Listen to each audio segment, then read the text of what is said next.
Hi everybody, here we are again looking at our microscope. I wanted to point out a method for bringing a slide into focus. The slide is made out of glass, and on some objective lenses that come down very far, if you adjust the stage up too high, it'll actually touch the glass. In this model, this lens will actually make contact with the glass if you're not careful. So what we normally do is we'll start with the objective that we want. In this case, I'll use 10, which is 100 magnification.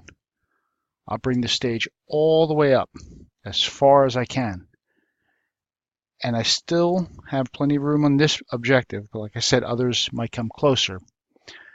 From here, when I focus, I'll be focusing down, away from the lens, slowly finding the point where the slide comes into focus.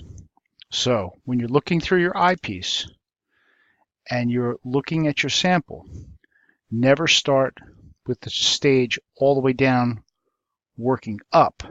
Start up and work down.